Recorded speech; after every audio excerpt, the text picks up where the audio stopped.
बाबा की जय। अवतार मेहर बाबा की जय।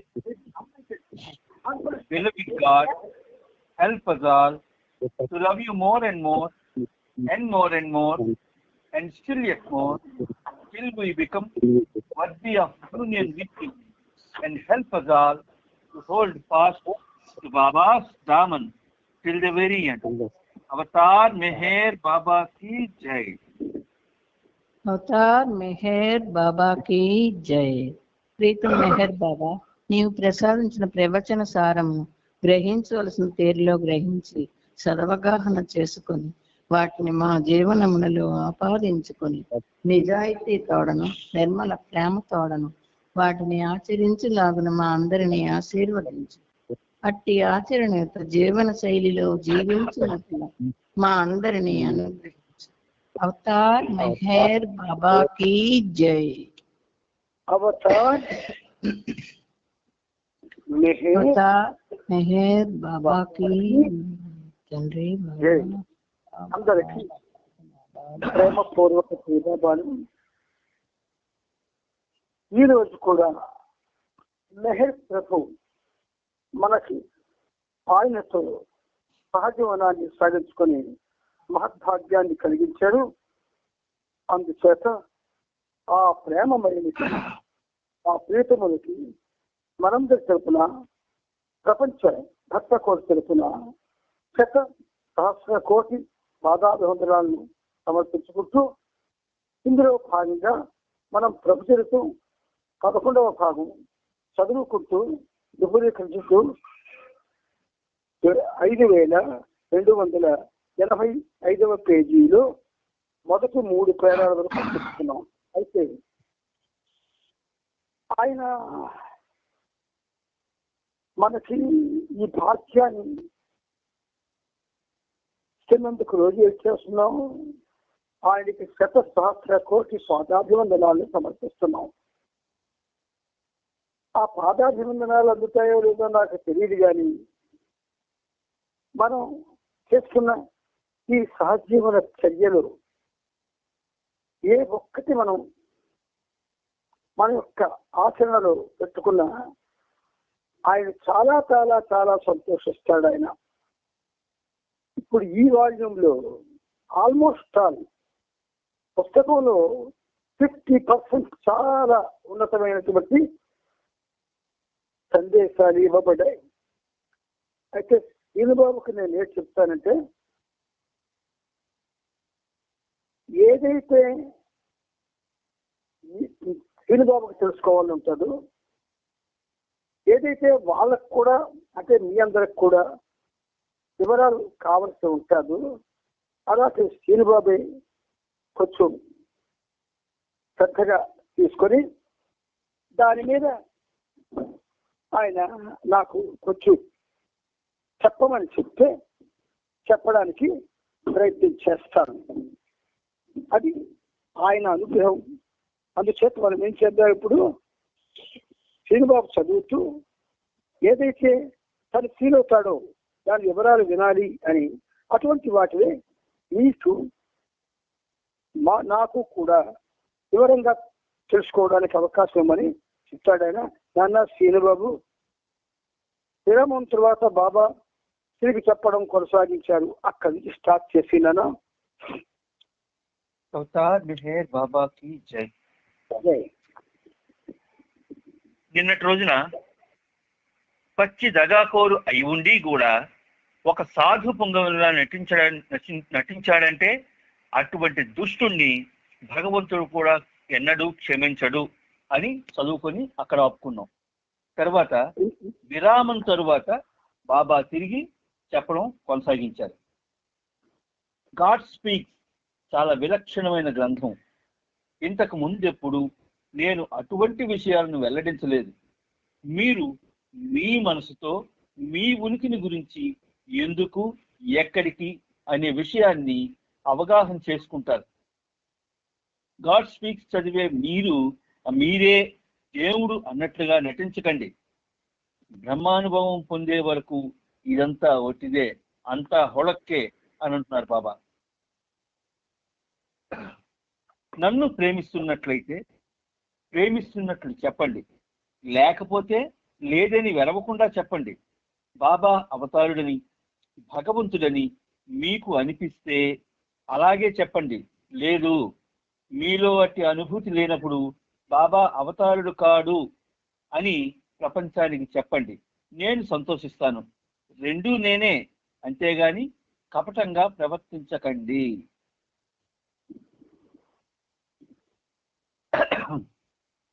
ఈ 2 పేరాలు చెప్పాలా? చెప్పండి. సరే, మిత్రులందరికీ ప్రేమపూర్వక జయబాబాలు. మీకు చెప్తున్నప్పుడు అంటే కపటంగా ఉండొద్దని బాబా అన్నారు కదా, అందుకు మీతో చెప్తున్నాను. నేను ప్రతిరోజు కూడా వివరాలు ఇస్తూ ఆ వివరాల్లో మనం ఏ విధంగా అవగాహన చేసుకొని ఏ విధంగా జీవితాలను సాగిస్తే మనం ముందుకెళ్ళగలము ఆ విషయాన్ని మీకు బాగా చూపిస్తున్నారు. అందుచేత మీరు ప్రేమతో ప్రతి విషయాన్ని కూడా తెలుసుకోవాలని ఉంది కాబట్టి మాకు ఇక్కడ చెప్పబడుతుంది అని అవగాహన చేసుకొని మీ జీవనాన్ని పావనం చేసుకోండి. ఇప్పుడు గాడ్ స్పీక్స్ చాలా విలక్షణమైన గ్రంథం. ఇంతకు ముందెన్నడూ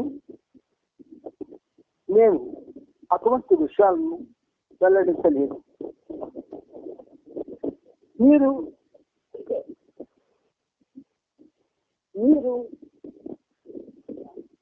మీ మనసుతో మీ ఉనికిని గురించి ఎందుకు, ఎక్కడికి అనే విషయాన్ని అవగాహన చేసుకుంటారు. దీనివల్ల గాడ్స్పీక్ని అవగాహన చేసుకోవడం జరిగితే. కాబట్టి బాబా అంటున్నారు, గాడ్స్పీక్స్ చదివి మీరే దేవుడు అన్నట్టుగా నటించకండి. సరే, ఎంత బాగా అన్నారు. బ్రహ్మానుభవం పొందే వరకు ఇదంతా వస్తుందే, అంతా హుళక్కే అంటే శూన్యం అని మాట. ఇక్కడ గాడ్ స్పీక్స్ గురించి బాబా ఇంత ఉన్నతంగా మనందరితో ప్రస్తావన చేస్తున్నప్పుడు కూడా ఆయన దివ్య వాక్కుల్లో ఉన్న తీవ్రతను మనం కానీ గ్రహించలేకపోతే మనం బాబా ప్రేమికులుగా మనల్ని మనం చెప్పుకోవడానికి కొంచెం ఫ్రీడమ్ ఉండదు, స్వేచ్ఛ ఉండదు. ఎందుచేత అది విలక్షణ గ్రంథం అంటున్నారు ఆయన. విలక్షణమైన గ్రంథం, దానికి లక్షణం ఏది ఉండదు. ఒకే ఒక లక్షణం, ఏకైక లక్షణం. మానవుడు తాను భగవంతుడు అన్న విషయాన్ని తెలియజెప్పే ఒకే ఒక గ్రంథం. అందుచేత ఇంతకు ముందెన్నడు నేను అటువంటి విషయాలను వెల్లడించలేదు. ఇంతకు ముందెన్నడు అంటే 3 పూర్ణావతారాలు, రామావతారం, కృష్ణ అవతారం, ఇప్పుడు మెహర్ అవతారం. ఈ 3 కూడా పూర్ణమైన అవతారాలు. మీకు మళ్ళీ జ్ఞాపకం చేస్తాను. పూర్ణమదం పూర్ణమిదం పూర్ణాత్ పూర్ణ ఉదక్ష్యతే పూర్ణస్య పూర్ణమాదాయ పూర్ణమేవావశిష్యతే. ఇది ఆ సంపూర్ణమైనటువంటి భగవంతుని యొక్క సంపూర్ణతను వివరించేటటువంటి ఒక శ్లోకం. ఇది ఆయన ప్రేమతో మనకు అందించింది. మనందరికీ, మొత్తం ప్రపంచంలో ఉన్న వాళ్ళందరికీ అందించాడు ఆయన. అయితే మీరు మీ మనస్సుతో మీ ఉనికిని గురించి ఎందుకు, ఎక్కడికి అనే విషయాన్ని అవగాహన చేసుకుంటారు. చూసారా ఎంత గమ్మత్తుగా అంటున్నారు. ఎందుకు, ఎక్కడికి అనే విషయాన్ని అవగాహన చేసుకుంటారు. గాస్పెల్ చదివి మీరే దేవుడు అన్నట్టుగా నటించకండి. బ్రహ్మ అనుభవం పొందే వరకు ఇదంతా వట్టిదే అనగా చూడక్కే. ఆయన సాక్షాత్తు భగవంతుడై ఉండి మాట్లాడే విధానంలో ఎంత నిశ్చయంగా మాట్లాడుతున్నారో చూడండి. ఆయన మనతో, బికాస్ ఆయన మన తండ్రి, మన సర్వస్వం, మన కోసమే దిగొచ్చాడు. మన యొక్క జన్మల్ని పావనం చేయడానికే వచ్చాడు ఆయన. అంచేత చాలా స్పష్టంగా చెప్తున్నాడు ఆయన, నన్ను ప్రేమిస్తున్నట్లయితే. ఇక్కడ కొంచెం నా మనవి ఏమిటంటే, ప్రేమ గురించి మనకి తెలుసా అంటే తెలియదు. నాకైతే ఈ పరిమితికైతే తెలియదు. కానీ ఐ ఆమ్ లవ్ అని బాబా అన్నప్పుడు అతడే ప్రేమ. ఐ ఆమ్ లవ్ అన్నప్పుడు అతనే ప్రేమ. ఇంకా దేన్ని ప్రేమ అన్నానికి లేదు, బాబాయే ప్రేమ. లవ్ మస్ట్ బి లవ్డ్ అన్నాడు. అంటే ఆ ప్రేమ ప్రేమించబడాలి అని. అంటే లోతుల్లోకి వెళితే గాని కొన్ని విషయాలు మనకు గట్టిగా అర్థం కావడానికి ఆస్కారం ఉండదు. అందుకే బాబా ఒక విధంగా ఆయన ఈ పరిమితిని ఒక విధంగా చెప్పాలి అంటే చీపురు కట్లా వాడుకుంటున్నాడు. చీపురు కట్ట ఆయన పనిచేయడంలో అరిగిపోతుంది, కానీ శుభ్రత అనేది జరుగుతూ ఉంటుంది. అందుకని మన మనసుల్లో ఉన్నటువంటి సందేహాలు, అనుమానాలు ఇవన్నీ తొలగిపోవాలంటే మనం ఆయన మాటల్లో ఉన్న రహస్యాల్ని ఒక్కసారి గుర్తించి ఏ స్థాయిలో అవగాహన చేసుకోవాలో ఆ స్థాయిలో అవగాహన చేసుకొని వాటిని అనుసరించడానికి సరైనటువంటి స్థాయిలో మనం ఎదగవలసి ఉన్నది. అయితే బాబా అంటున్నారు, నన్ను ప్రేమిస్తున్నట్లయితే ప్రేమిస్తున్నట్టు చెప్పండి, లేకపోతే లేదని నెరవకుండా చెప్పండి. ఇది అవతారుడని, బాబా అవతారుడని, భగవంతుడని మీకు అనిపిస్తే అలాగే చెప్పండి. లేదు, మీలో అట్టి అనుభూతి లేనప్పుడు బాబా అవతారుడు కాదు అని ప్రపంచానికి చెప్పండి, నేను సంతోషిస్తాను. రెండూ నేనే, అంతేగాని కపటంగా ప్రవర్తించకండి. God is love, I am that love, that love must be love అన్న ఈ 3 వాక్యాలు హృదయాంతరాలలో భద్రం చేసుకోండి. బాబా అంటే ప్రేమ, ప్రేమ ప్రేమించబడాలి, ఆ ప్రేమే భగవంతుడు.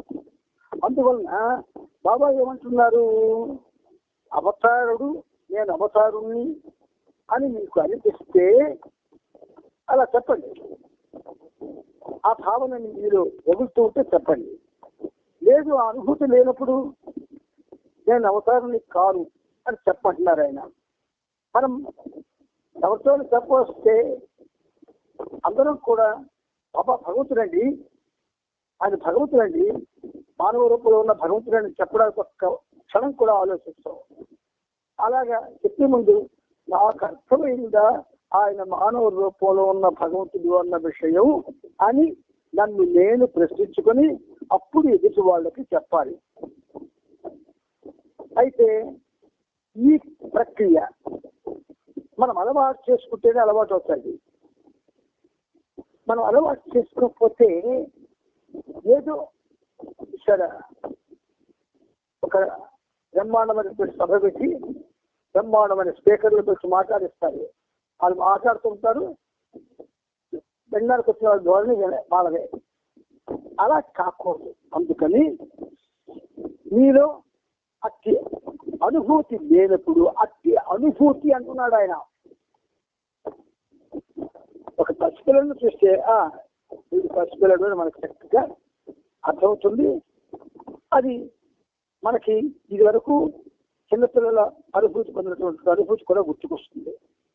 అలాగే ఒకడు అబద్ధాలు కోరుకోండి, వాడిని చూడగానే ఆ అనుభూతి ఆల్రెడీ వాడు అబద్ధాలు అర్థాలు పొందాం కాబట్టి వాడు అబద్ధాలు కోరని చెప్తాం. ఇలా ఎవరిలో ఉన్న క్వాలిటీ ఆఫ్ క్యారెక్టర్ దాన్ని బట్టి మనం మాట్లాడుతూ ఉంటాం. ఇది పరనింద అనుకుంటాం, కానీ పరనింద కాదు, మనల్ని మనం నిందించుకోవాలి. ఎందుకంటే మీకు అందరిలో బాబా ఉన్నప్పుడు ఎవరిని ఏ విధంగా మనం తక్కువ చేసి మాట్లాడతాం, కానీ ఆయన విషయంలో మాత్రం మనకు ఆయన భగవంతుడు అని అనుభూతి వస్తేనే హృదయంలో ఆయన అవతారుడు అని చెప్పాలి ప్రపంచానికి. అతను సంతోషిస్తారట బాబా. ఎందు నేనే, అంతేగాని కప్పటం ప్రదర్శించకండి.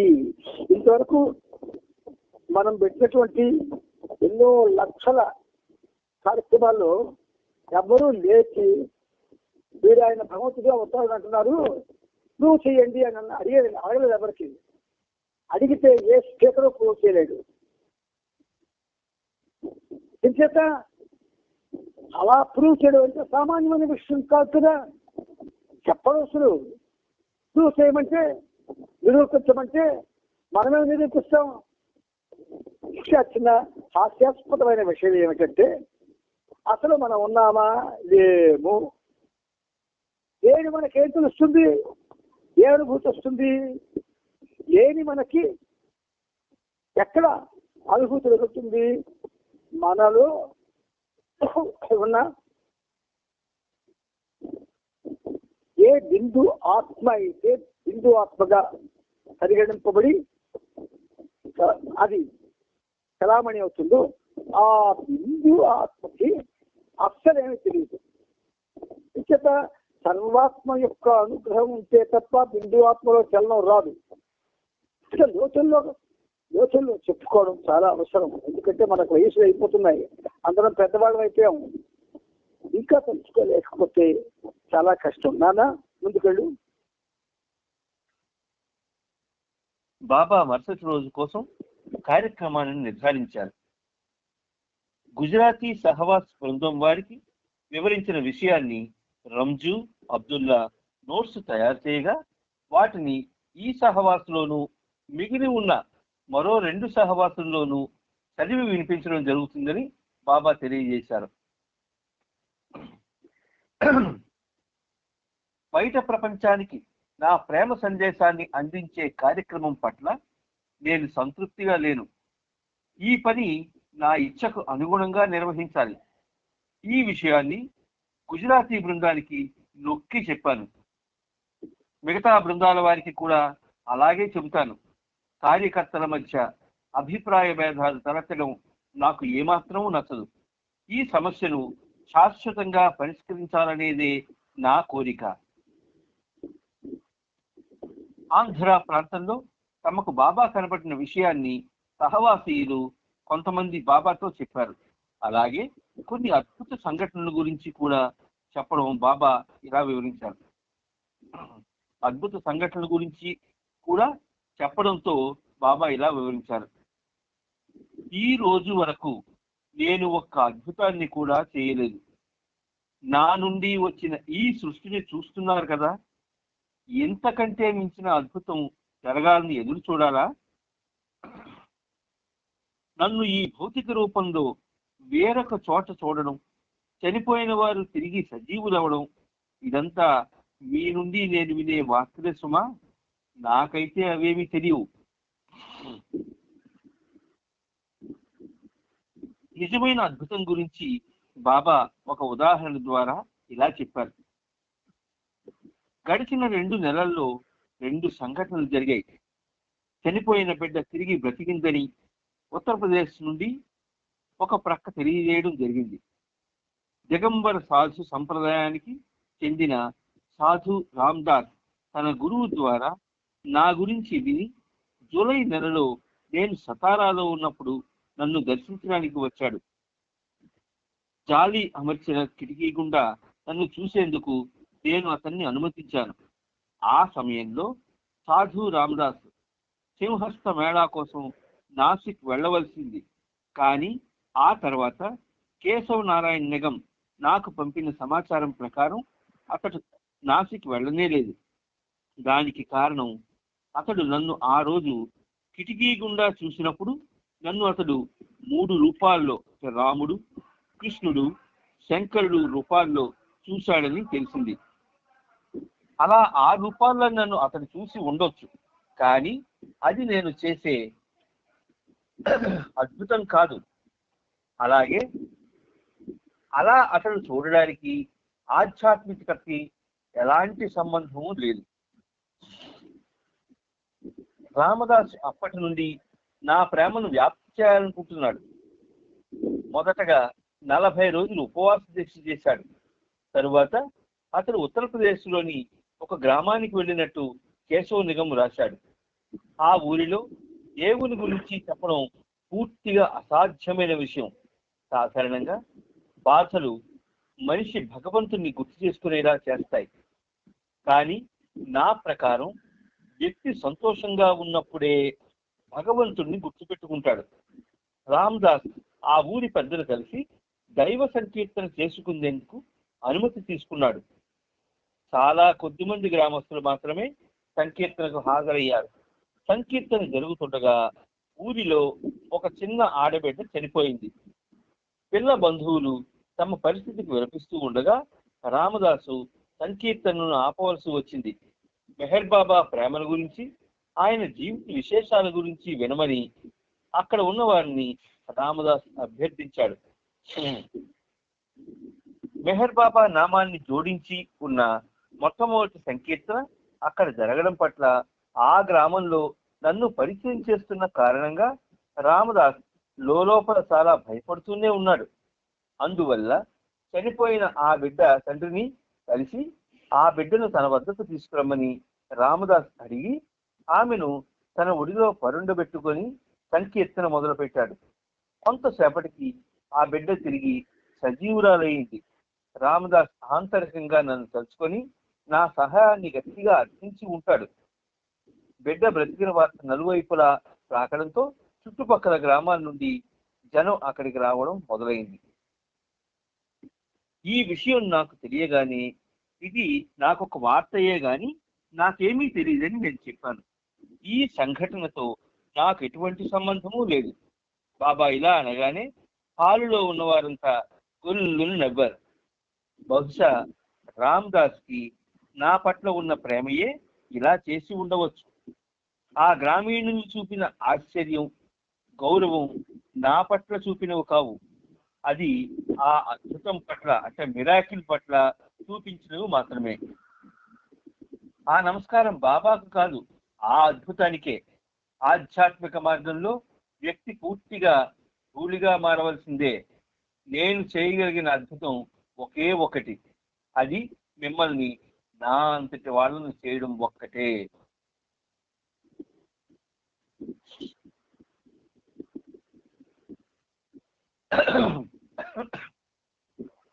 ఇక ఈ అద్భుతాన్ని నా ఇతర అద్భుతాలతో సరిపోల్చి చూడండి. మీలో కొంతమంది బొంబాయికి చెందిన నవరోజీ దాదా ఛాందీని చూసే ఉంటారు. చాలా కాలంగా అతని కుటుంబ సభ్యులు నన్ను ప్రేమిస్తూ ఎంతో గొప్ప ప్రేమికులుగా ఉన్నారు.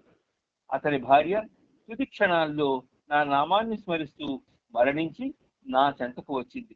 తర్వాత నవరోజీ కుమారుడు టెహంటన్ నా నామాన్ని కలుస్తూ చనిపోయాడు.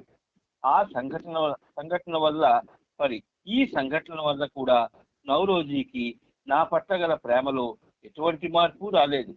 తుది క్షణాల్లో నన్ను గుర్తు చేసుకుంటూ దేహాన్ని విడిచేవారు వాస్తవానికి బహుకొద్ది మందే ఉంటారు. ఇది జరిగాక కొన్ని రోజులకు నవరోజీ పింపల్గా వచ్చాడు. నేను అతన్ని ఆలింగనం చేసుకోగానే ఎంతో ఊరటను పొందాడు. గత నెల అక్టోబర్ 13వ తేదీన నవరోజీ మరొక తనయుడు నోజర్, యువకుడు, స్ఫురద్రూపి, విమాన పైలట్ గా పనిచేస్తూ కుటుంబానికి ఒకే ఒక్క ఆధారంగా ఉన్నవాడు విమాన ప్రమాదంలో మరణించాడు. అతడు నా విశ్వకార్యం కోసం తన నెల జీతంలో కొంత భాగం పంపేవాడు. అతడు చనిపోయే ముందు నన్ను దర్శించుకునేందుకు సతారా వచ్చాడు. విమానం ఎగిరే ముందు నా నామాన్ని తలుచుకోమని నేనప్పుడు అతనికి చెప్పాను. అక్టోబర్ నెలలో 2 రోజుల విశ్రాంతి కోసం నేను పూనాలో ఉండగా నా విశ్రాంతికి భంగం కలిగించినందుకు ఎంతో బాధపడుతూ నౌరోజీ తన తనయుడు నోజర్ మరణ వార్తను నాకు టెలిగ్రామ్ ద్వారా తెలియజేశాడు. నోజర్ నా నామాన్ని స్మరిస్తూ తుదిశ్వాస విడిచే క్షణంలో నేను అతనితోనే ఉన్నాను. ఉత్తరప్రదేశ్లో ఒక ఆడబిడ్డ చనిపోయి తిరిగి జీవం పొందింది. ఆమె తల్లిదండ్రులు నన్ను దర్శించుకోలేదు. నా పట్ల వారికి ప్రేమ లేదు. ఇక్కడ గమనించండి, ఇద్దరూ చిన్న వయసులోనే ప్రాణాలు వదిలారు. అందులో ఒకరు ఎంతో కాలంగా నన్ను ప్రేమించే ప్రగాఢ ప్రేమికుల కుటుంబానికి చెందిన వారు నన్ను స్మరిస్తూ ప్రాణాలు వదిలారు. వాస్తవానికి జననం మరణం అనేవి లేనే లేవని నా దివ్యాధికారంతో చెబుతున్నాను. నాకు ఆ విషయం తెలుసు. మనమంతా శాశ్వతత్వంలో ఉన్నాం, సదా శాశ్వతంగానే ఉంటాం. ఎవరూ మరణించరు, ఎవరూ జన్మించరు. నోజర్ ఒక రత్నం లాంటి వాడు. ఈ విపత్తు పట్ల అతని కుటుంబంలోని వారెవ్వరూ లేశమాత్రమైన దుఃఖాన్ని బయటికి చూపించలేదు. అంతా ప్రశాంతంగా ఉన్నారు. హమీర్పూర్ జిల్లాలోని ఒక గ్రామంలో జరిగిన అద్భుతం కంటే కూడా నోజర్ మరణానికి సంబంధించిన ఈ ఘటనే నేను అద్భుతంగా ఎంచి చెప్తాను. ఎప్పుడైనా మీరు బాబా వల్ల ఏదైనా అద్భుతం జరిగిందని చెప్పాలనుకుంటే గనుక అటువంటి అద్భుతాన్ని నాకు ఆపాదించి చెప్పండి. నా ప్రేమికుల పట్ల నాకున్న ప్రేమ కారణంగా నేను వారి సంతోషానికి భంగం కలిగిస్తూ ఉంటాను. ఆ కుటుంబ సభ్యులను మరింత దగ్గరగా నా వైపు లాక్కునేందుకు నేను అలా చేస్తుంటాను. బాధల్లో ఉండి కూడా వెంకటేశ్వరరావు ఈ సహవాసుకు హాజరయ్యాడు.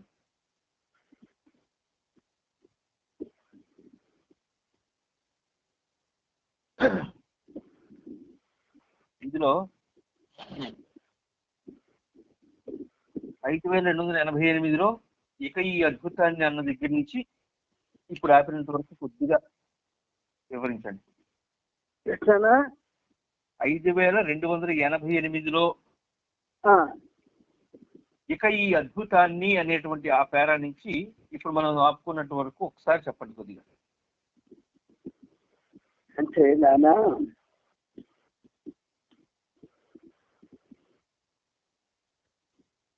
నా ఈ అద్భుతాన్ని అని ఎవరి గురించి బాబా ముందుగా తెలియజేశారు మనకి 87వ పేజీలో. ఆ విషయం నాకు తెలియగానే ఎవరు చిన్న బిడ్డ బతకడం, ఆ విషయం నాకు తెలియగానే బాబా ఎలా చెప్తారు చూడండి. బహుశా బాబా అన్నారు నాకు ఎటువంటి సంబంధం ఆ దీంట్లో ఆ సంఘటన నాకు లేదు అన్నారు. అప్పుడంతా నవ్వారు గొల్లున. ఈ నవ్వడం నాకు ఆ సంఘటనతో సంబంధం లేదని బాబా చెప్పడం ఏమిటంటే, ఈ ప్రపంచమే ఒక విధంగా ఉన్నది లేదు, మనకి ఉన్నది బాబాకి లేదు. మనకైతే ప్రపంచం ఉంది, అందులో సమస్తం మనకున్నాయి. బాబాకు ఈ ప్రపంచం లేదు. అయితే ఆయన యొక్క అంటే ఆయన ప్రయాణంలో 10 స్టేట్స్ ఆఫ్ గాడ్ స్టేట్స్ లో చెప్పిన విషయం గుర్తుంచుకోండి. 10 స్టేట్స్ ఆఫ్ గాడ్ చెప్పాడు, 10 దశలు. అందులో 6వ దశ మానవ రూపంలో భగవంతుడు చేసే ప్రయాణం అని చెప్పబడింది. చెప్పినవాడు శ్రీ మహావిష్ణువు. అంచేత మనకి ఈ జనన మరణాలు కానీ, కష్ట సుఖాలు కానీ, లేదా సుఖాలు ఆనందాలు కానీ ఏవి మనకి లేవు. మనం ఉన్నాం అనే భావంతో ఉన్నాం కాబట్టి ఉన్నాయి. దేవుడి కార్యక్రమం చేయడానికి మనము దేనివాడు ఎందుకు, మనకు అలాగే ఉనికి లేదు, ఆయనే చేసుకోవాలా. కాబట్టి యుగ యుగాల నుంచి కూడా భగవంతుడు తన కార్యక్రమాన్ని ప్రత్యేకంగా తాను జన్మింపజేసినటువంటి పరమ భక్తులతోనే చేయించుకుంటున్నాడు. ఆ పరమ భక్తులు ఇప్పుడు కూడా ఉన్నారు అని మనకు తెలియజేయడం కోసమని నవరోజీ దాదా చాందీ విషయాన్ని మనతో బాబా ప్రస్తావన చేశాడు. వాళ్ళ ఫ్యామిలీ అంతా కూడా చాలా అదృష్టవంతమైన ఫ్యామిలీ. ఇంచేత చాలా గొప్ప ప్రేమికులుగా ఉన్నారు వాళ్ళు, ఆ కుటుంబ సభ్యులు. బాబా అంటున్న మాటలు, అతని భార్య తుది క్షణాల్లో నా నామాన్ని స్మరిస్తూ మరణించి నా చెంతకొచ్చింది. అంటే బాబా చెప్పిన విషయాలు ఎలాంటివి చెప్తున్నారు వాళ్ళ గురించి? భక్తులు అని చెప్పుకోవడానికైనా, ప్రేమికులు అని చెప్పుకోవడానికైనా, వాళ్ళ ఆ ఫ్యామిలీలో జరిగినటువంటి ఆవిడ తుది క్షణాల్లో నా నామాన్ని స్మరిస్తూ మరణించి నా చెంతకొచ్చిందని బాబా ఆయనే స్పష్టంగా చెప్తున్నారు. అలాగా చెప్పడం అనేది అందరికీ చేరు కదా ఆయన. అలాగే నవరోజీ కుమారుడు బ్యాంటన్ నా నామాన్ని తెలుస్తూ చనిపోయాడు. ఈ సంఘటనల వల్ల కూడా నవరోజీకి నా పట్ల గల ప్రేమలో ఎటువంటి మార్పు రాలేదు. భార్య చచ్చిపోయింది, కొడుకు చచ్చిపోయాడు. అయినా నవరోజీ బాబా మీద ఉన్న ప్రేమని తమంతా కూడా ఒక విధంగా పోగొట్టుకోలేదు. అది బాబా డిక్లేర్ చేస్తున్నారు చూడండి. తుది క్షణాల్లో నన్ను గుర్తు చేసుకుంటూ దేహాన్ని విడిచేవారు, అందరికీ కామగా చెప్తున్నారు, తుది క్షణాల్లో నన్ను గుర్తు చేసుకుంటూ దేహాన్ని విడిచేవారు వాస్తవానికి బహు కొద్ది మందే ఉంటారు. మనందరం ఏం చేస్తామని, నా బాబా ప్రేమికులు చచ్చిపోతే జనంతా వెళ్ళి నామం చేసుకుని తీసుకెళ్ళి అక్కడికి వెళ్ళి ఆయనని ఆ ధారకాడు జరిగిన తర్వాత అవతార మహిళలో వేస్తాం, ఫలానా ఆయన బాబాలో లీనమైపోయాడని. ఆ మాట వేసిన వాడు ఎలా తెలుసుకున్నాడు ఆ విషయం? వేయించిన వాడికి ఎలా తెలిసింది ఆ విషయం? కానీ వీళ్ళు డిక్లరేషన్స్ ఇచ్చేస్తారు. అమాయకత్వం, అమాయకమే, నీకేం తెలుసు? కానీ ఇక్కడ బాబా స్వయంగా అంటున్నారు, ఇది క్షణాల్లో నన్ను గుర్తు చేసుకుంటూ దేహాన్ని విడిచేవారు వాస్తవానికి బహు కొద్ది మందే ఉంటారు అంటున్నాం. ఆ కొద్ది మందిలో మనం చేరాలి అంటే మనం ఏ శరీరంతో ఉన్నాము, ఏ మనస్సుతో ఉన్నాము, ఏ బుద్ధితో ఉన్నాము, ఏ హృదయంతో ఉన్నాము, అదంతా కూడా కులక్కి వత్తదే. నేను బిందు ఆత్మని, అనంతాత్మలో లేని విలీనం కావాల్సి ఉంది. అది ఆ ప్రభువే చెయ్యగలనన్న విశ్వాసంతో బాబా నామాన్ని చేస్తూ బ్రతకాలి నిరంతరం కూడా. కొన్ని రోజులకు నవరోజీ చెప్పలుగా వచ్చాడు. నేను అతన్ని ఆలింగనం చేసుకోగానే ఎంతో ఊరట పొందాడు. గత నెల అక్టోబర్ 13వ తేదీని నవరోజీ మరొక తనయుడు నోజర్ యువకుడు స్వరద్రోపి విమాన పైలట్ గా పనిచేస్తూ కుటుంబానికి ఒకే ఒక్క ఆధారంగా ఉన్నవాడు విమాన ప్రమాదంలో మరణించాడు. భార్య, ఇద్దరు కొడుకులు మరణించాడు. అందుకొచ్చిన కొడుకులు. అతడు నా రసకార్యం కోసం తన నెల జీతంలో కొంత భాగం పంపేవాడట నోజర్. అతడు చనిపోయే ముందు నన్ను దర్శించుకునేందుకు సతారా వచ్చాడు. విమానం ఎగిరే ముందు నా నామాన్ని తలుచుకోమని నేను ఇప్పుడు చెప్పాను. అక్టోబర్ నెలలో 2 రోజుల విశ్రాంతి కోసం నేను పూనాలో ఉండగా నా విశ్రాంతికి భంగం కలిగించేందుకు ఎంతో బాధపడుతూ నవరోజీ తన తనయుడు నోజర్ మరణ వార్తను నాకు టెలిగ్రామ్ ద్వారా తెలియజేశాడు. నోజర్ నా నామాన్ని స్మరిస్తూ తుది శ్వాస విడిచేసడంలో నేను అతనితోనే ఉన్నానని డిక్లేర్ చేశాడు బాబా. ఎలాగంటే ఉంటాడు అంతటి వాడు మళ్ళాకి బిందు ఆత్మే కదా. ఎలా బాబా చనిపోయే ముందు ఆయనతో ఉంటాడు? ఆయన విశ్వాత్మ, సర్వాత్మ, ఏదైనా చేస్తాడు. అంటే మనలో మన మీద ఉన్నటువంటి ప్రేమ 99% ఉంది.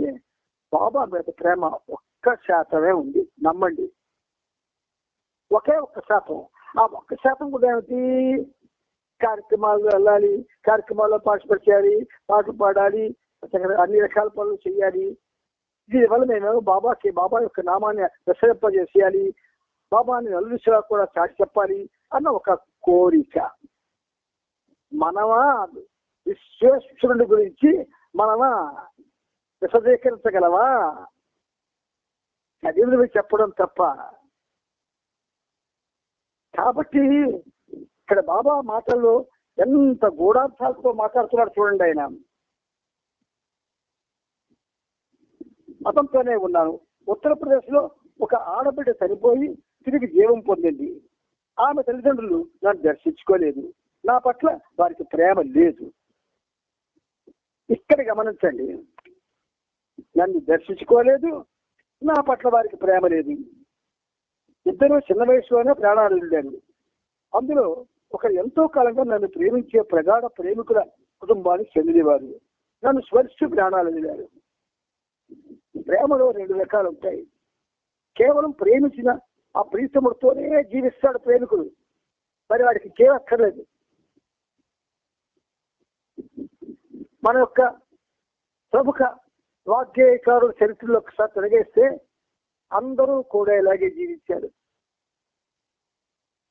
నిన్న మొన్నటి అన్నమయ్య కూడా తాళపాక వంశం నుంచి వచ్చి ఆయనకైతే ఒక చారిత్రాత్మక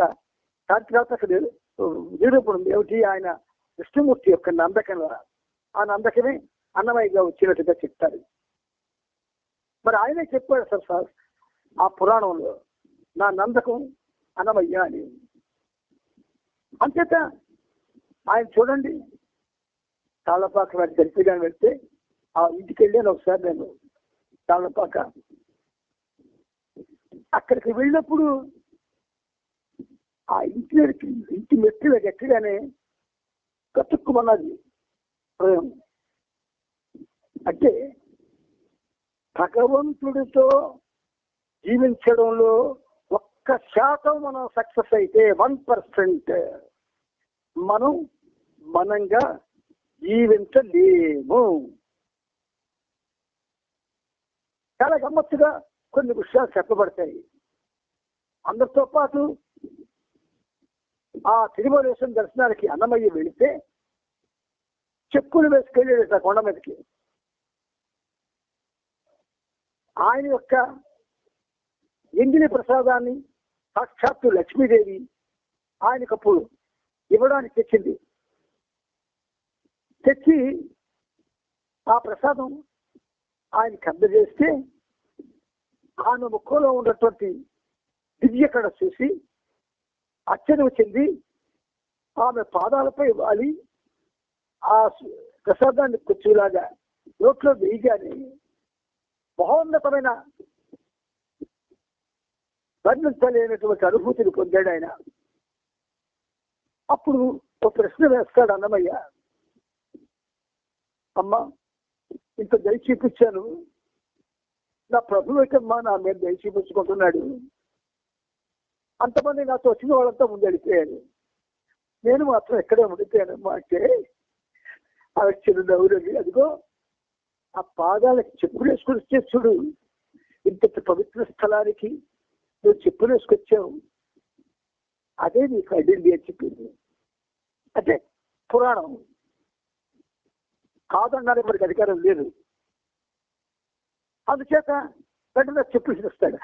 చెప్పులు లేకుండా ఆ అడవిలో ఆయన నడిచినప్పుడు ఎన్ని ముళ్ళు ఆయన పాదాలని గాయాలు చేశాయో కానీ ఆయనకు తెలియదు.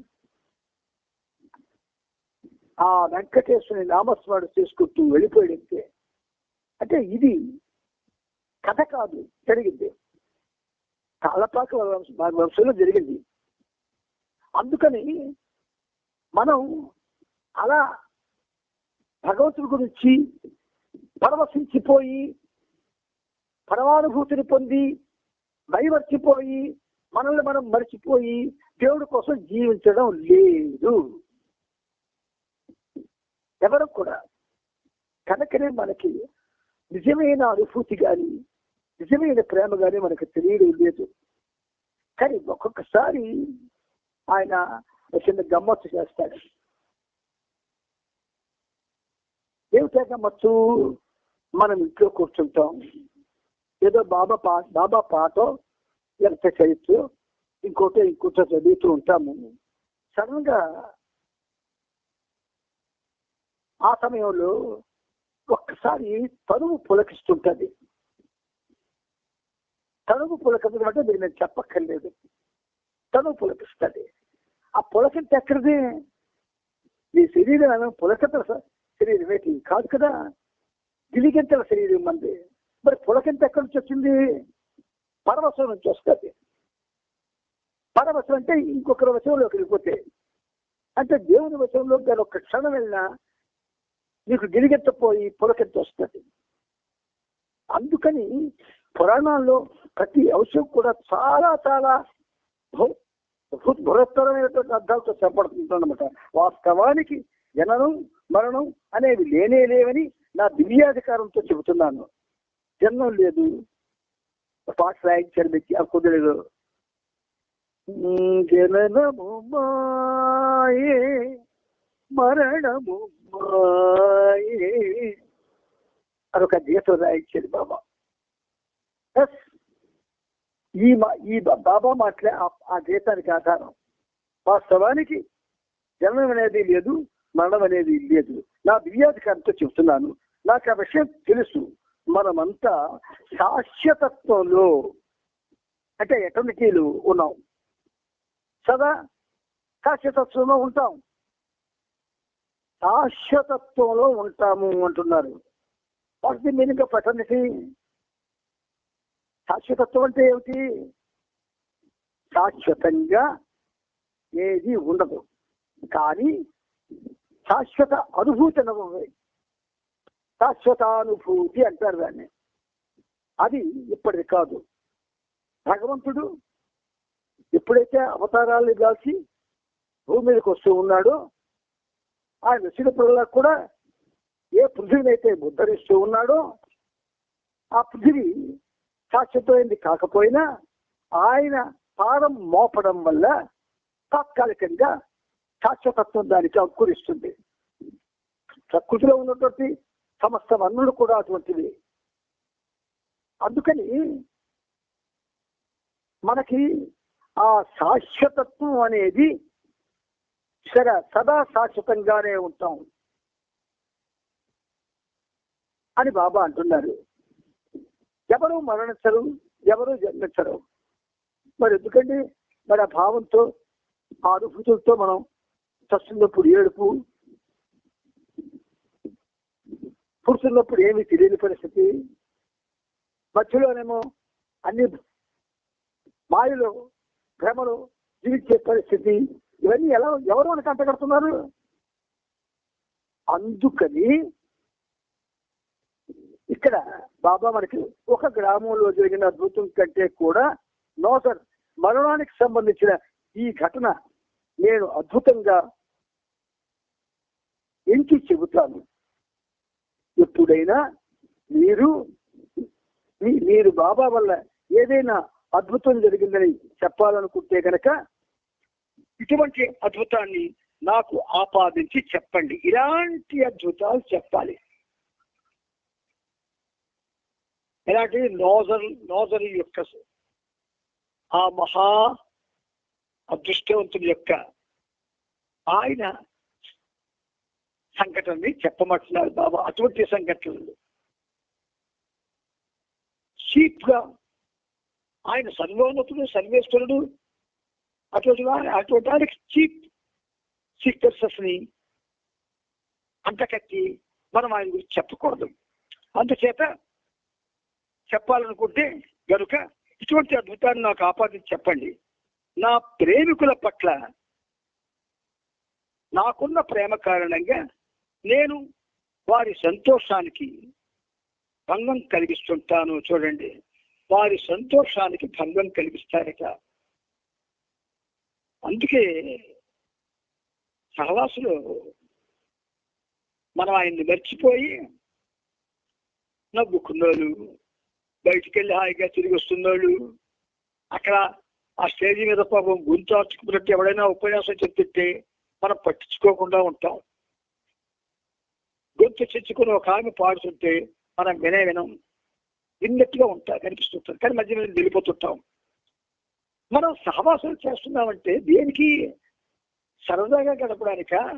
బాబాతో గడపడానికా? మరి బాబాతో గడపడానికి సహవాసకి వెళ్ళేవాడు వెళ్ళిన దగ్గర నుంచి బాబాతో ఉండాలి కదా. ఎక్కడైనా అటువంటి సహవాసం మనం చూసావా? ఒకే ఒక్కటి శ్రీకాకుళంలో స్కూల్లో బాబా ఈ పనిముట్టు ద్వారా చేయించారు. అది మౌన సహవాస్. చాలా అద్భుతంగా జరిగింది. ఒకే ఒక్కసారి ఆ రోజు ఆ మౌన సహవాసులో చాలా మంది పార్టిసిపేట్ చేశారు.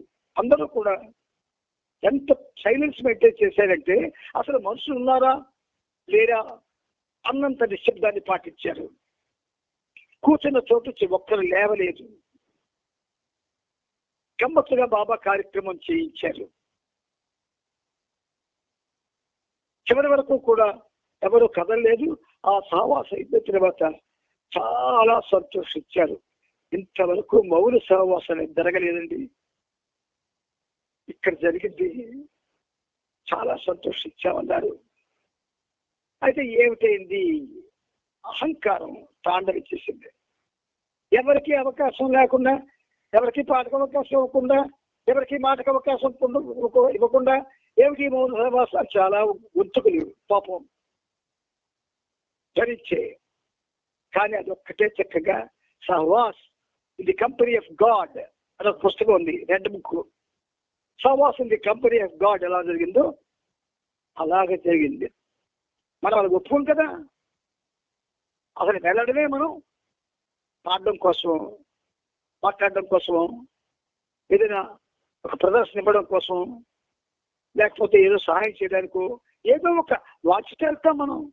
వాంఛ అన్న చోటు ఎప్పుడైతే మన హృదయంలో ఉన్నదో, మన యొక్క ఆలోచనలో ఉందో, ఇంకదే నీకు సహవాసం, నీకు ఆధ్యాత్మికంగా అది నీకు బెనిఫిట్ చేస్తుంది.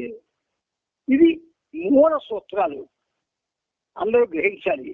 కనుక ఏదైనా అద్భుతం జరిగిందని చెప్పాలనుకుంటే కనుక నాకున్న ప్రేమ కారణంగా నేను వారి సంతోషానికి భంగం కలిగిస్తుంటాను, అలా చేస్తుంటాను. బాధల్లో ఉండి కూడా వెంకటేశ్వరరావు ఈ సహవాసుకి హాజరయ్యాడు. అంటే బాధల్లో ఉండి కూడా హాజరవ్వడం అంటే సాధారణంగా ఆరోగ్యంగా ఉన్నవాళ్ళు ఎలాగో హాజరవుతారు. అనారోగ్యంతో ఉన్నటువంటి బాబా ప్రేమికులు హాజరు కాలేరు. మనందరం బాబా ప్రేమికులవే. 100 మంది ప్రేమికులు ఒక సహవాసకి బయలుదేరినప్పుడు ఒక్కరు సృష్టి చేసి వెళ్ళలేని పరిస్థితులు ఉన్నప్పుడు కారులో వెళ్ళి వాళ్ళని తీసుకువెళ్ళొచ్చు కదా. తీసుకెళ్ళరు. గ్రూప్స్ ఉన్నాయి, ఆ గ్రూప్స్ కారుల్లో వెళ్తాయి. ఇటువంటి సృష్టి పడిన వాళ్ళని తీసుకెళ్లాలని ఎవరు ఆలోచించారు? ప్రేమ. మన slogan Prema. Where is love? It is in our, ఒక విధంగా చెప్పాలంటే ఇగ్నోరెన్స్. ప్రేమ మన అవివేకంలో ఉంది, మన అహంకారంలో ఉంది, మన గర్భంలో ఉంది. ప్రాక్టికల్ గా బాబా చెప్పినట్టుగా లేదు. అందువల్లనే ఉన్నన్నాడు ఓ గొప్పవాడు గొప్పవాడు గొప్పవాడు అని పొగుడుతాడు. వాడు మనసులకపోతే వాడు ఇంటికి చూడడానికి కనీసం ఇంచుమించుగా చనిపోయిన వాళ్ళందరూ పరిస్థితి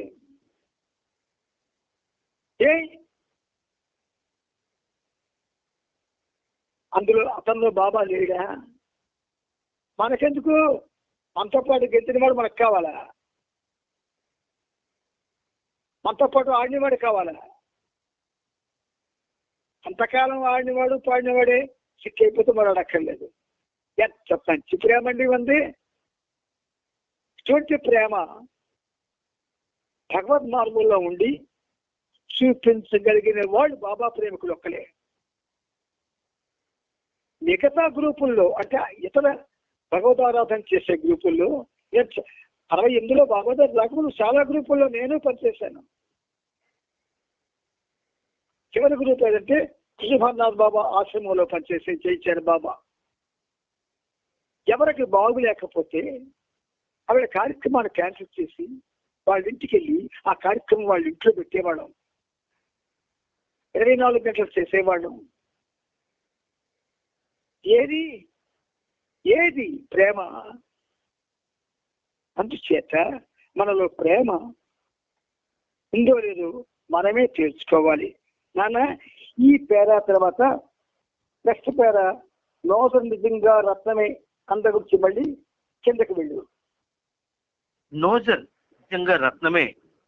నేను చెప్పినట్లు నోజర్ తన సోదరికి తండ్రికి ఆర్థికంగా సహాయపడుతున్నాడు. అలాగే తన జీతంలో కొంత భాగం నా విశ్వకార్యం కోసం కూడా ఖర్చు చేస్తున్నాడు. అటువంటి రత్నం లాంటి వాడిని పోగొట్టుకొని కూడా ఎట్టి దుఃఖాన్ని వ్యక్తం చేయకుండా ఉండడం ఎంతటి గొప్ప విషయమో ఊహించండి. ఇదే ప్రేమంటే. అది సరే సర్టిఫై చేశాడు ప్రేమ అంటే ఏమిటో బాబా. నేను ప్రేమతో మీ అందరికీ ఒక్క మాట చెప్తాను వినండి. పుట్టిన ప్రతి మానవుల్లో కూడా ప్రేమ, దయ, కరుణ, అనుకంప, జాలి ఇలాంటి సద్గుణాలు చాలా నింపి పంపిస్తాడు ఆయన. కానీ అది బిందు ఆత్మ. ఇవన్నీ అందులో ఉన్నాయి, ఆ బిందు ఆత్మలో ఉన్నాయి. అది మళ్ళీ సర్వాత్మ, సత్యాత్మ, దివ్యాత్మ అయ్యే వరకు కూడా అందులో ఉంటాయి.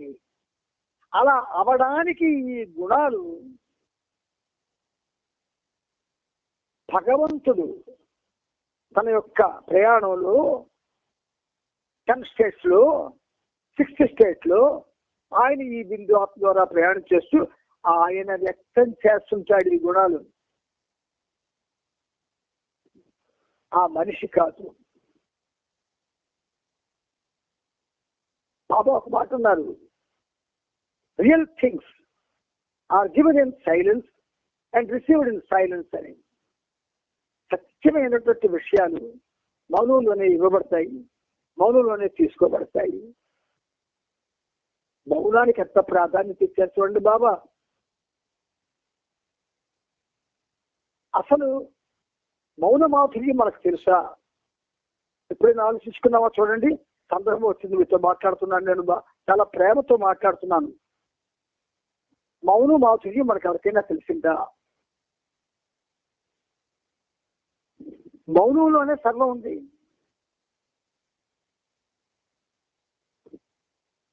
ఒక కవి, సినిమా కవి ఒక పాట పాడతాడు, మౌనమే నీ భాష ఓ మూగ మనస, మౌనమే నీ భాష ఓ మూగ మనస.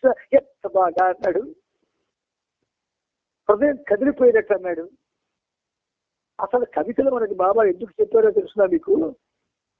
కవాలీస్ లోని, గజల్స్ లోని, కవితల్లోని హృదయాన్ని కదిలించేటటువంటి విషయాలు ఉంటాయి. అందుకే బాబా ప్రతి కవి రాసిన గజల్స్ కూడా మనకు వినిపించాడు. ప్రతి వాళ్ళతో గజల్స్, కవాలీస్ పాడించారు. ఆయన స్వైక్య బాబు ఖర్చుతో కలిసి 174 కవితలు రాశారు ఆయన. ఒక్కొక్కటి ఆడిముచ్చు. శ్రీబాబు నాకు ఆ 174 గజల్స్ కూడా ఇంటర్నెట్ తీసి నాకు ఇచ్చాడు ఆయన. అప్పుడు మంత్రి సాబస్లో కొన్ని గజల్స్ చెప్పుకోవడం జరిగింది. బాబా స్వయంగా బాబు ద్వారా ప్రపంచానికి అందిన గజల్స్ ఎవరికి అక్కర్లేదు.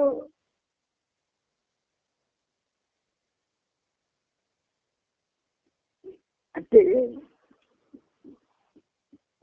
మన జీవనంలో ఏవైతే అశాశ్వతమైన ఉన్నాయో అవి మనల్ని ఆకర్షించినట్లుగా శాశ్వతమైనది ఆకర్షించడం లేదు. కొంతమంది మెహర్ బాబుల పొలిటికల్ పీపుల్ ఉన్నారు నా ఫ్రెండ్స్. వాళ్ళు పొలిటికల్ పీపుల్తో తిరగడం, పొలిటికల్ సమావేశాలకు వెళ్ళడం, పొలిటికల్గా ఉండడం, పొలిటికల్ నేచర్తో బతకడం అలవాటు చేసుకున్నారు. వాళ్ళకి మార్చగలరా? మార్చలేము. అలాగే మరి కొంతమంది ఏంటి, నేను ఎక్కడికైనా వెళ్ళాలని నాకు నలుగురు తోడు ఉండాలా, ఆ నలుగురిని నేనే వెలిగా ప్రేరేపించి మనం కలిసి వెళ్దామండి అని మొదట బతిమారుకొని ఆ గ్రూప్ అయిపోతాం, 5గురు 6గురు. ఆ గ్రూప్తోనే వెళ్ళాలి. ఆ గ్రూప్ ఒకవేళ అందులో ఏ ఒక్కడా లేకపోతే మిగతా వాళ్ళు నిర్మాణిస్తారు. అంటే అసలు ఆయన ఒక్కడే ఉన్నవి నేను ఒక్కడనే అంటుంటే ఇవన్నీ ఏంటండి హాస్యంగా లేవా వినడానికి? సరే నాన్న ముందుకెళ్ళు. జననం మరణం అనేవి లేవు అన్నది పూర్తిగా వాస్తవం. అయినా నీ భార్య చనిపోతే రోధిస్తావు, తల బాదుకుంటూ ఆక్రోశిస్తావు. అయితే కుటుంబ శాస్త్రి మాత్రం అలా చేయడేమో. కుటుంబ శాస్త్రి ఫస్ట్ చైర్మన్ కుటుంబ శాస్త్రి. చెప్పండి. ఎటువంటి అద్భుతాలను నాకు ముడిపెట్టకండి. చనిపోయిన వారిని బ్రతికించడం వంటి అద్భుతాలను చేస్తానని కూడా అస్సలు అనుకోకండి. కానీ మిమ్మల్ని అన్ని విధాలా నష్టపోయేటట్లు చేసి కూడా నన్ను మీరు ప్రేమించేటట్లు చేయడం అనేది అసలైన అద్భుతం. కట్టా సుబ్బారావు, నా ఈ మాటలు విని కంగారు పడకూడదు. ఎందుకంటే సత్యాన్ని వివరించే నా పద్ధతే ఇది. ఏలూరులో జరిగిన దర్శన కార్యక్రమంలో నీవు మాకు అన్ని సౌకర్యాలు సమకూర్చావు. మేము కోరినదల్లా తెచ్చిపెట్టావు. నీ పట్ల నేను పూర్తిగా సంతృష్టి చెందాను. నీ వద్ద నుండి నేను ఏదీ లాగేసుకోనులే. ఆందోళన చెందవలసిన అవసరం లేదు. లేకపోతే నీవు నిద్ర కూడా పోలేవు. నా జ్యేష్ఠ సోదరుడు జంషెడ్ నన్ను ఎంతగానో ప్రేమించేవాడు. ఆ విషయం అందరికీ తెలుసు. నా నామాన్ని తలుచుకుంటూ మరణించాడు. అతడు మరణించాడని తెలియజేస్తూ టెలిగ్రామ్ వచ్చిన విషయంలో నేను ప్రేమాశ్రమం బాలులతో క్రికెట్ ఆడుతున్నాను. జంషెడ్ నా వద్దకు చేరుకున్నందున అందరినీ సంతోషంగా ఉండమని చెప్పాను. అందరికీ మిఠాయిలు కూడా పంచాను. ఇది 1926లో జరిగింది. ఇవాళ మనం 2026లో ఉన్నాం. 100 సంవత్సరాలు. చూడండి జంషెడ్ ఎంత అదృష్టవంతుందంటే, బాబా దేవుడు అంటే ఆయనకి విశ్వాసం కలిగేది కాదు. ఒకరోజు ఏం చేస్తాడంటే బాబా ఆ జంషెడ్ని పిలిచి అతని చేతిలో కడకడమండే నిప్పు వేస్తాడు. అరచేతిలో నిప్పు అయితే ఏమవుతుంది, పడిస్తే ఏమవుతుంది, ఆ నిప్పు మండి కాలి చేతిని కన్నం పెట్టేస్తుంది. అప్పుడు వాసన వస్తుంది. ఆ వాసన తల్లి గ్రహించి గబగబా పరిగెత్తుకొచ్చి ఎంత పని చేసావని చెప్పేసి జంషెడ్ వెంటనే హాస్పిటల్కి తీసుకెళ్తుంది. ఆ నిప్పు కణికతో అరసయ్య కాలిన తరువాత బాబా దేవుడని జంషెడ్కి అర్థమైంది. మనకు అది సురకలెప్పుడైనా వచ్చేసి లేదు. బాబా ఎంత అద్భుతంగా జ్ఞాపకం చేస్తాడు చూడండి మనకి. అందుచేత నేను డేట్ చెప్తున్నాడు 1926లో జరిగిందంటే డేట్కి 100 ఏళ్ళు అయింది. సరే నాన్న ముందుకెళ్ళు. తెలుగు బృందానికి ఈ రోజు అదృష్టమైన రోజు. ప్రతి నెల 12వ తేదీన ధుని వెలిగిస్తాను. ఈ రోజు సాయంత్రం 6 గంటలకు మనమంతా ధుని వద్ద హాజరవుదాం. మానవ మనస్సు అనంతమైన ఆలోచనలతో నిండి ఉంటుంది. ఈ మనస్సు సుపరిచితమైందే, కానీ ఆలోచనలు అనంతం. అందువల్ల మీ కోరికలను ఆలోచనలను ఈ రోజు ధునిలో భస్మం చేయండి. కనీసం కామ క్రోధ లోభాలకు సంబంధించిన ఏ ఒక్క ఆలోచనైనా ధునిలో భస్మం చేయండి. ఇక్కడ విషయం జ్ఞాపకం వచ్చింది.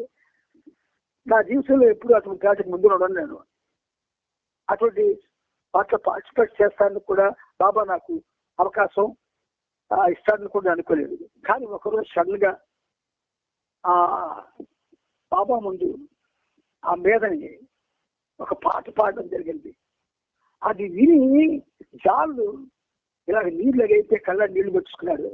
వెంటనే నా దగ్గరకు వచ్చి ఇవాళ ధుని ఉంది, నువ్వురా, నీకు కూడా ధునిలో పార్టిసిపేట్ చేయడానికి బాబా అవకాశం వస్తాయంటే నా మర్చిపోయింది. పిలిచిన వాడు చాలు కోపిష్టి ఏంటంటే కొట్టేస్తాడు కూడాను. అందుకని అలాగే అలాగే అలాగే జై బాబా అన్నాను. వెళ్ళాను, ఆ ధునిలో పార్టిసిపేట్ చేయడం జరిగిందే వేళ. అక్కడ నాతో విజయవాడ వాళ్ళంతా కలిసేవాడ ఆ ధునిలో ఈ గంధపు చెక్కల్ని వేశారు. అయితే ఒక్క విషయం ఏంటంటే ఇక్కడ ఈ ధునిలో బాబా ఏం చేయమన్నారు, మన కోరికల్ని ఆలోచనల్ని ధునిలో భస్మం చేయండి అంటున్నారు. మరి అది జ్ఞాపకం ఉంటే కోరికల్ని వెళ్ళినప్పుడల్లా ఆలోచనల్ని అందులో భస్మం చేస్తే మన కోరికలు ఎక్కడ ఉంటాయి, ఆలోచనలు ఎక్కడ ఉంటాయి? మీరు నమ్మితే నమ్మండి, నమ్మకపోతే మానేయండి. కానీ ఈ కోరికలకి ఆలోచనలకి కారణమైనటువంటి మనసు ఉంటుంది, మన మనస్సు. అదే వీటికి కారణం. కాబట్టి ఆ రోజు ఒక్కసారి మొత్తం నా జీవితంలో బాబా ఇచ్చిన అవకాశాన్ని ఒక మంచి అవకాశంగా భావించి అక్కడికి వెళ్ళే ముందు జోపుడికి వెళ్ళి బాబాను ప్రార్థించాను. బాబా, ఇవాళ నుంచి నా మనసు పనిచేసే వేగాన్ని నువ్వు తగ్గించి బాబా, కోరికలు లేదా ఆలోచనలు వాటి ఉద్రిక్తాన్ని తగ్గించు బాబా అంటే ఆ క్షణం నుంచి అవి నాకు బాగా తగ్గిపోయాయి. అదే ఉంటే నేను ఎందుకు ఇంట్లో ఉంటాను, చచ్చిచోటుకి వెళ్తుంటాను. 15 ఏళ్ళండి. ఇప్పుడంటే పూర్తిగా సిక్కయ్యాను, కానీ బాగున్న రోజుల్లో కూడా అక్కడికి వెళ్ళడం మానేశాను. మరి కోరికలు ఆలోచనలు లేకపోతే ఎక్కడికి లేచి చేస్తావు? మనసు పనిచేయడం మందగించింది, స్పష్టంగా తెలుస్తుంది. ఎవరు వచ్చినా ఎవరు రారు. నాకు అవకాశం బాబా ఇచ్చిన తర్వాత మా ఇంటికి ఎక్కువ మంది వచ్చేవారు బాబా హౌస్. అక్కడ నుంచి బాబా హౌస్ కూడా తగ్గిపోయారు. ఎందుకు వాళ్ళు వచ్చిన మన హైదరాబాద్ నుంచి విజయ, మన అతని భార్య, ఆయన తమ్ముడు అందరూ వచ్చారు, చూశారు. నేను చాలా కాలం అయిందయ్యా, నేను చూడాలనిపిస్తే వచ్చాము. ఆయన కూడా విజయ్ కూడా కొంచెం వృద్ధుడు చేయడం పట్టుకొని అగులించుకొని ఒక గంటన్నర బాబా మాట్లాడుకునే అవకాశం ఇచ్చాడు ఆయన వాళ్ళతో. ఇలా వచ్చిన వాళ్ళంతా బాబా మాటలు వరకు మాట్లాడవు. అయితే ఆ మాటలు ఆలోచనలతో కోరికలతో ఉండవు, బాబాతో ఉంటాయి. మనం బాబా మాటలు మాట్లాడకూడదు, మన కోరికలు మన ఆలోచనలు అందరూ ఉండకూడదు, బాబా ఉండాలి. అప్పుడే మనసు పనిచేయడం మానేస్తుంది.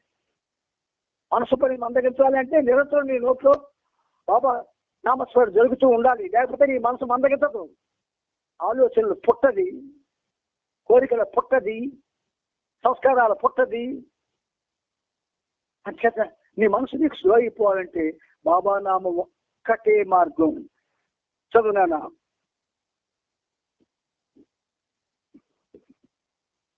టైం అయిపోయింది. 10:02 అయింది. ఈ పేర చదివేద్దాం. ఓకే. నీలు నాతో పాటు చాలా ఏళ్లుగా ఉన్నాడు. భగవద్ అనుభవం గాని అటువంటి ఇతరమైనవేవి తనకు అవసరం లేదని అంటాడు. నిరంతరం బాబాతోనే ఉండాలన్నదే తన అభీష్టమని చెబుతాడు. మొదటగా చెప్పాలంటే అతనికి బాసుంది అనే మిఠాయి చాలా ఇష్టం. దాని తరువాత రవ్వ కేసరి, ఆ తర్వాత పిత్ర అంటే బఠానీల కూర ఇష్టం. ఈరోజు నీలు ఈ మూడింటిలో దేనినో ఒకదానిని ధునిలో విడిచిపెట్టేయాలి.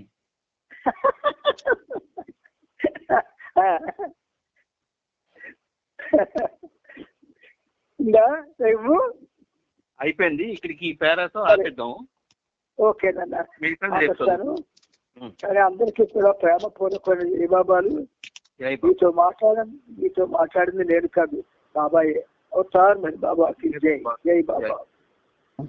అవతార్ మెహర్ బాబా కి